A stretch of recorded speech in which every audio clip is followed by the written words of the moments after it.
और जैसा कि अनेक मीटिंग कराए गए हैं बुधवार और शनिवार को, और आज 500 लोग के लिए हमसे इकट्ठे होते हैं। और मुझे यह मौका मिला है कि 500 परमेश्वर के वचन से मैं आप लोग को कंपनी वाली बात है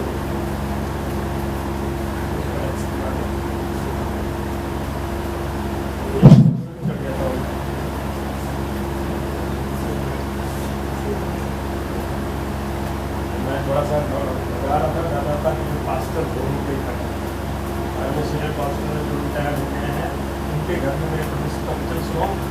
ये तो हमें बोलूँ का पास्टर साहब सुनिए, ये थोड़ा सा वो अजीब लग रहा था। सौभाग्य है जल्दी हो गया। तो मुझे इस बात का खुशी है कि अगर इससे बोलने सुधार है सीनियर पास्टर है वहाँ पर सुधार है। तो इससे पहले भी मैं कुछ बोलूँ, चलिए हम अपने ईश्वर के महान पिता परमेश्वर धन्यवाद करते हैं कि सर्वशक्तिमान है, सारी सृष्टि को तू ही बनाया और हम सब की रक्षा तू ही है। और हमें यह जो बनाया है कि हम लोग का जो बनाया है कि हम तुझ पर विश्वास करते हैं और तुझ पर आशा भरोसा करते हैं। उस आशा के साथ अपने जीवन को गुजारा। तो मुझे इस समय जो कुछ दिया गया है कि जो कुछ बोलो कि वचन के द्वारा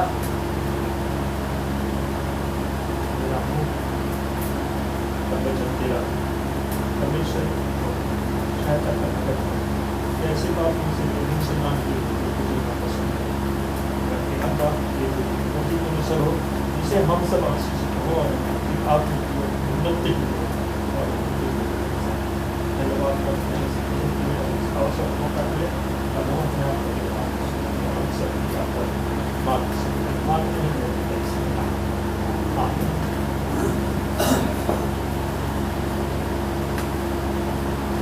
हम सब खुश हैं और इसे हमें खुशी के साथ भजन गीत गाए।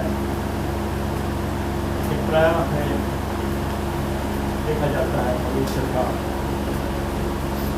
मसीही जीवन हमेशा हरा भरा नहीं होता।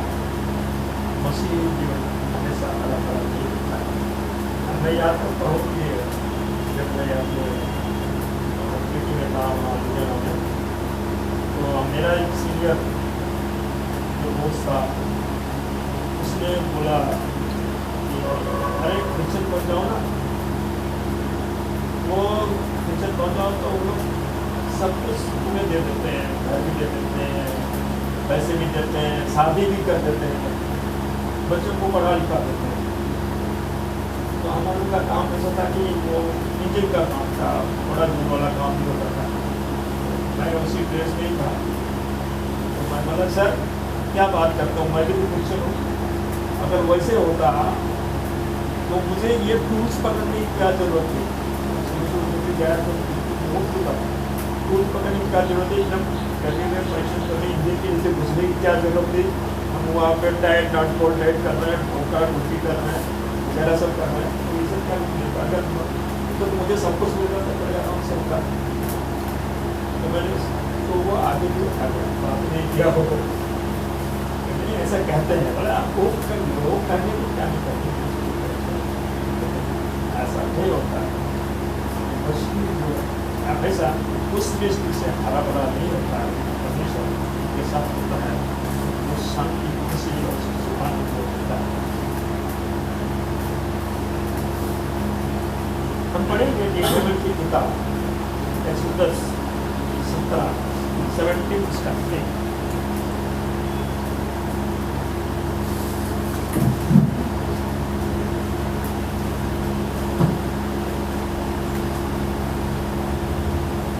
इस्राएलियों की सारी मंडली सीन नामक जंगल से निकली और यहोवा की आज्ञा अनुसार कूच करके रफीदीम में अपने डेरे खड़े किए और वहाँ उन लोगों को पीने का पानी ना मिला।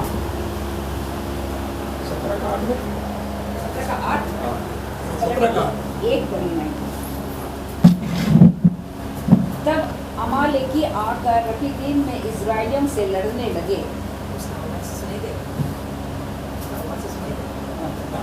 निर्गमन 17 का 8।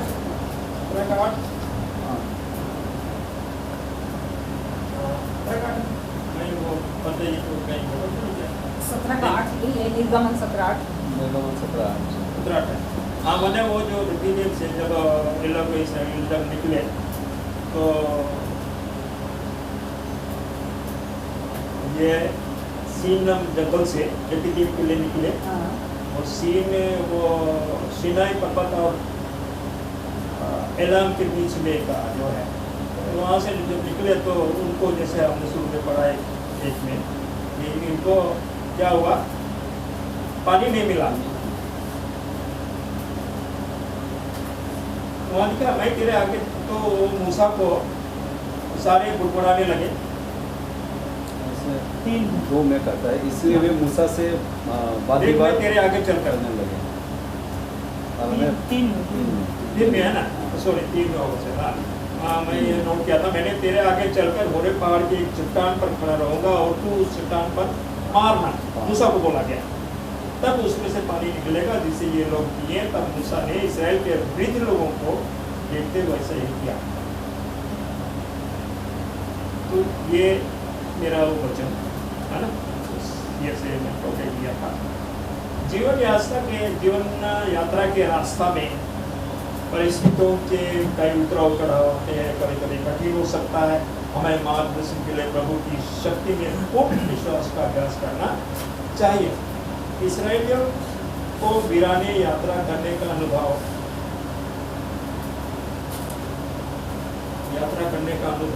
वो जो पॉइंट है उससे हमें सबक सीखना चाहिए। जैसा कि हम शुरू में पढ़ा, फिर इस्राएलियों की सारी मंडली सीन जंगल से निकले और यहोवा के आज्ञानुसार कूच करना निकलना, क्योंकि वो पूरी जनता थी, पूरी एक मंडली की 6 लाख लोग को, उनके जवान चलने वाले, जो पैदल चलने वाले तगड़े जवान वो लोग थे, और बल्कि उनके साथ बच्चे कच्चे लोग और बूढ़े और बच्चे भी थे, सारे निकले पड़े थे। तो वो पूछ करके निकले और रफीदीम में अपने डेरे खड़े किए और वहाँ उन लोगों को पीने का पानी नहीं मिला।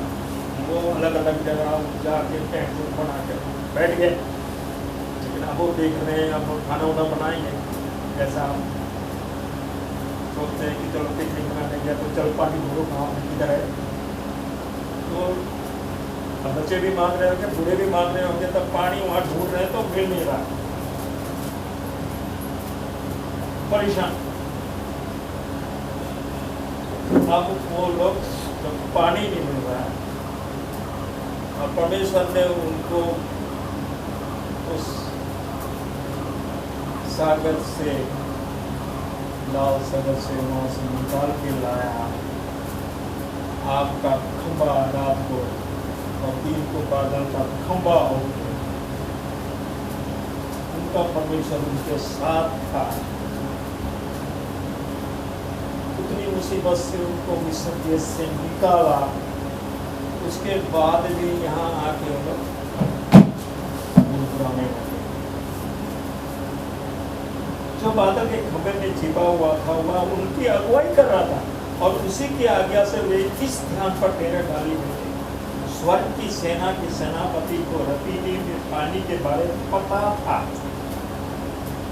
परमेश्वर को पता था कि यहाँ इनको पानी नहीं मिलेगा, पानी ढूंढेंगे तो मिलेगा नहीं। और वो अपने लोगों को उसके विश्वास की परख लेने के लिए यहाँ ले आया। लेकिन वे कितना निकम्मा साबित होते, खुद ऐसे लोग ढूंढने के लिए जिस पर वह भरोसा कर सके। बार बार उसने अपने चुने हुए लोगों के सामने स्वयं को प्रकट किया था। उसने मिस्र के सब कुलों के पहलौठों को उसके छुटकारे के लिए घात किया था और बड़े हाथ से उनकी बंधुआई की देश से निकाल लाया था, उससे उन्हें शत्रुघ्न के भोजन से खिलाया था, उन्हें मन्ना खिलाया था। जब उन्हें भूख लगी तो उनको काम करने से खेती करने की जरूरत नहीं है, वो सब जब मन्ना उनके लिए और वो सिर्फ जाकर फोटो अपना होता सबको इसलिए कब बारिश उनसे बात करता था तो रात को हमने के उधर सबको रात को टोर्च लेके घूमते थे। बोले ये क्या चीज़ है? तो मैंने कहा मुझे भी बोले मैं आप ही चलो, मैं भी चला गया टोर्च लेके गया। तो रात को क्या सुंदर रात को मैदान में ऐसा लग रहा है जिससे वो मकई का भून के जो लवा होता है ना तो रखा हुआ है, क्या सुंदर। उस समय हम लोग बहुत मजे किए। क्या था हम लोग का मन्ना था, वो परमेश्वर जो जिसको बगैर खेती की गए परमेश्वर, क्या सुंदर सुंदर खुपड़ी, हमारी भाषा में वो खुपड़ी कहते हैं। और वो फोटो पे रहे और देखा देखी जो नेपाली लोग बताने वो लोग क्या है आदिवासी लोग खाता है तो पता। जब उनको स्वाद पता लग गया तो वो लोग रात को आगे, बाद में तो दिन को भी वो लोग घूम रहे, बाद में तो अभी कम हो गया। कल परसों हम लोग गया था तो वो थोड़ा मिला, ऐसे वहाँ पे निकले तो 2-3 दिन थोड़ा ज़्यादा रास्ता है, अब मिलता नहीं है। तो परमेश्वर हमको स्वाद क्या बनना देता है क्या और उसने उन्हें शत्रुघ्न के भोजन से खिलाया था और उन्हें वादा किए देश में आने के लिए अनुबंध किया था, प्रॉमिस कर दिया था कि वहाँ ले जाएंगे। परंतु अब जब विपत्ति में पड़ गए तो वे बलवा करने लगे और परमेश्वर पर भरोसा नहीं किया और शिकायत की कि मूसा उन्हें अपने बच्चों को ईश्वर से बाहर इसलिए ले आया, यहाँ हम लोग तो जंगल में प्यासे भूखे प्यासे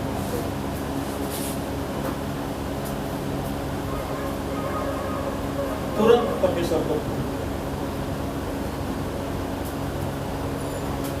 और उन्हें बड़बड़ाहट से विश्वास की कमी के कारण उन्होंने परमेश्वर का क्या किया, अनादर किया और खुद को वही रखा जो वे उसकी दया की सराहना नहीं कर सके। परमेश्वर हमें इस तरह से बेटी देने लाके उस रास्ते से लेकर पहुंचाता है। यह लिखा है कि परमेश्वर ने उनकी परीक्षा की। हमारे जीवन में ऐसी परेशानी आती है तो इसका मतलब यह है कि परमेश्वर ही ने हमें उस परिस्थिति में इसलिए ले आता है कि हम हमारी परीक्षा हो और हम उस विश्वास में आए या नहीं है। और जैसे कि मूसा को उनको मूसा को परमेश्वर ने कहा कि जाओ बुजुर्गों को लेके जाओ और तुम्हारे आगे मैं रहूँगा और उस पर्वत में पर्वत को मारना और उसी आज्ञा के अनुसार क्या गुस्से में उसने 2 बार मार दिया और वहाँ से उस चट्टान से पड़ गया।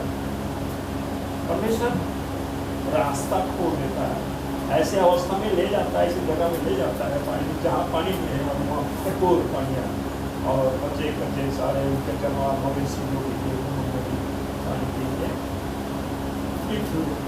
लेकिन पुराना जो है मनुष्य की आदत हम बहुत जल्दी परमेश्वर की आशीष को भूल जाते हैं। तो जैसा मैंने कहा मसीही जीवन हमेशा हरा भरा नहीं होता है, परमेश्वर की योजना पूरी होती है। आज बहुत से लोग सोचते हैं कि जब वे अपना मसीह जीवन शुरू करेंगे तो उन्हें सभी अभावों और कठिनाइयों से मुक्ति मिल जाएगी। जैसा मैंने कहा कि हम मसीह बन जाओगे तो सब कुछ मिल जाएगा, शादी भी कर देंगे, घर चलेंगे, ऐसा लेकिन ऐसा नहीं होता है। समय अनुसार सब कुछ होता है, परमेश्वर समय के अनुसार सब कुछ आशीष अर्जित होता है। लेकिन वे सभी जो मसीह का अनुसरण करने के लिए अपना क्रूस उठाते हैं, अपने अनुभव में हमें में आते हैं जहाँ हमें क्या सोचते हैं। जीवन सब हरी भरी जगहों और शीतल जल धाराओं से नहीं बना है। निराशा हमारे ऊपर आ जाती है, तंगी आ जाती है, परिस्थितियाँ आती है जो हमें मुश्किल जगहों पर ले आती है। जब हम संकरे रास्ते का अनुसरण करते हैं, संकरे रास्ते को अपनाते हैं, उस रास्ते से होकर हम जाते हैं, अपनी बुद्धि से परमेश्वर से बहुत दूर हम सोचते हैं कि हम परमेश्वर से दूर चले गए हैं, इसलिए मेरा काम नहीं हो रहा है, हम ऐसा सोचते हैं। हम विवेक से ऐसा करते हैं करते कि यदि हम परमेश्वर के साथ चलते तो हमें ऐसा नहीं होता है, लेकिन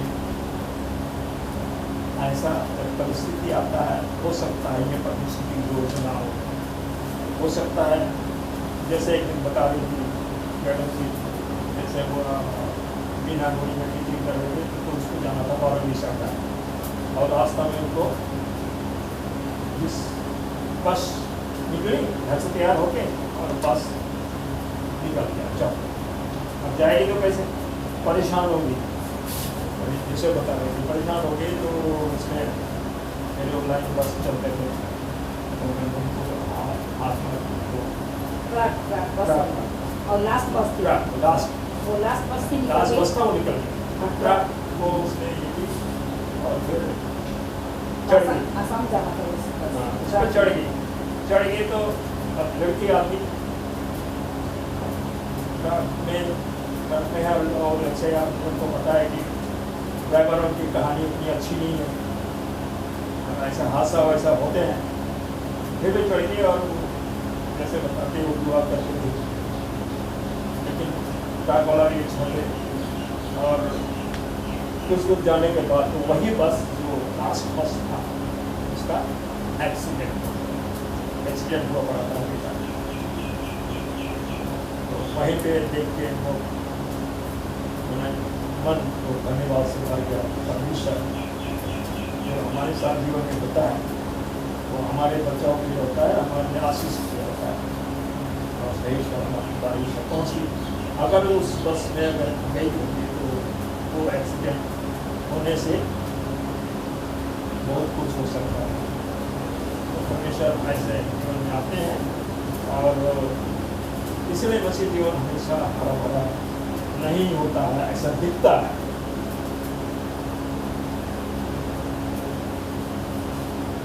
परंतु पश्चिम काल में यहोवा अपनी प्रजा को रफीदीम में ले गया, और वह हमें भी वहां लाने के लिए चुन सकता है, ताकि हमारी सच्चाई और उसके प्रति वफादारी का परीक्षा किया जा सके। हम पर दया करके वह हमेशा हमें सबसे आसान जगह पर नहीं रखता है, क्योंकि अगर उसने ऐसा किया तो हमारी अदम निर्भरता में हम